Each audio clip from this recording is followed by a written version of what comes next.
Welcome to another iDoctor UK video.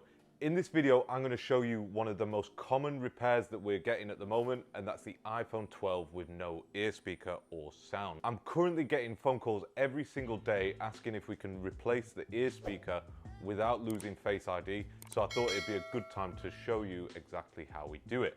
So first off, I'm going to show you that the Face ID is working on the phone, and I'm going to show you that the ear speaker is not working. So first off, I'm going to show you that the Face ID function is working fine on this one by setting it up with my face. Then I'll make a phone call and show you that there's no sound coming from this one at all.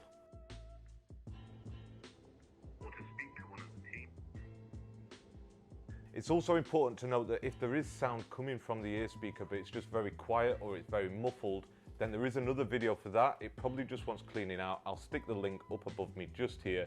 You can check that out, and it's just a slightly different repair, one that you can do at home, super easy.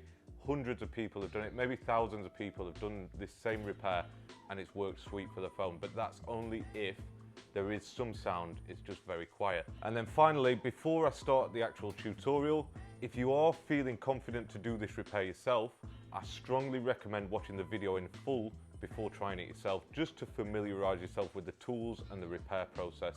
But let's get cracked on with this one right away. To start off, we're going to remove the two pentalobe screws from the bottom of the phone. Then placing the phone face down on the heat mat set at 69 degrees for the next 10 minutes. After it's had 10 minutes and it's nice and hot to touch, take it off the heat mat, and there's a couple of ways to remove the screen, but the way that I've found is the safest and least risk of breaking it is by using the Refox RS50 opening tool. Just place the phone into the jig with the screen facing upwards and clamp it into place by turning this knob. Then close up the jig and secure the suction cup. Now, when I start twisting this knob at the top, it will begin to lift the screen away from the chassis without causing any damage to the glass or OLED panel.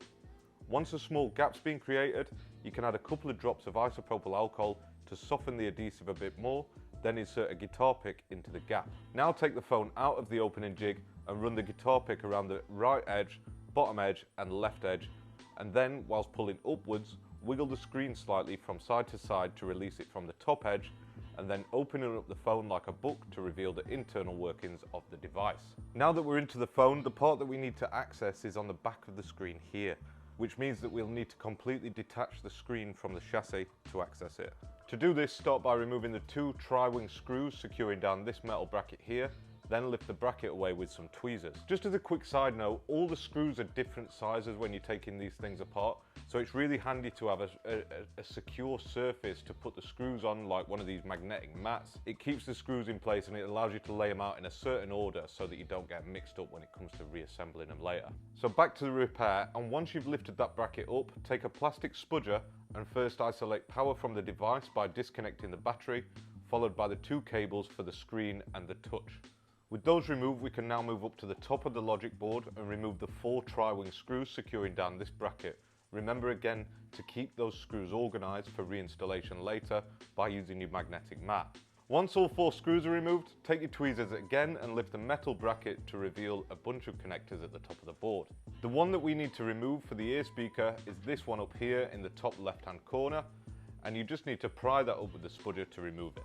This will now allow the screen to be pulled away from the device. Move the chassis for the phone to one side because we're not going to need that for a little bit, and then lay your screen face down on a soft surface to avoid it getting scratched.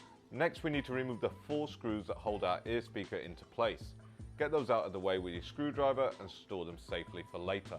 Now that the ear speaker is free, you can unfold it away from the screen, but don't remove the flex entirely.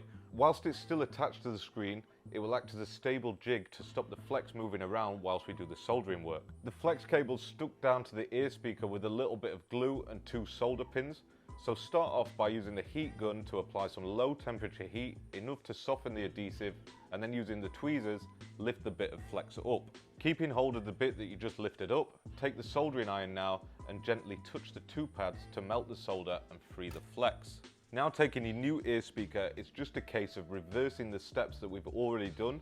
Just line up the speaker, add a little blob of flux to either pad on the flex, and then just solder the flex into place. There should be enough solder that was left behind when removing this, but if it does need a little bit adding, just use some thin solder wire to secure it.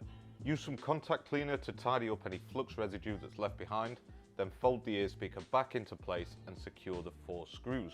Now before we seal this phone back up, we're just going to test it by connecting the 3 flex cables back onto the chassis and connect the touch and the screen connector, followed by our now repaired speaker flex. Then just reconnect the battery flex and now boot the phone. It should boot normally now with no problems, but if you find that it's looping on the Apple logo, you might have installed the ear speaker flex the wrong way round. Now when we test it, we should be able to hear sound clearly through the ear speaker, and the phone should also allow us to unlock it with Face ID. Once you're happy with the testing of the phone, we can just disconnect all the connectors again, reinstall a new dust and moisture resistant seal, get the shields and brackets back into place and screw those all down. You can now fold the phone closed, re-secure the 2 pentalobe screws in the bottom of the device, and that completes this repair. As always, thank you for watching, and I'll see you next time.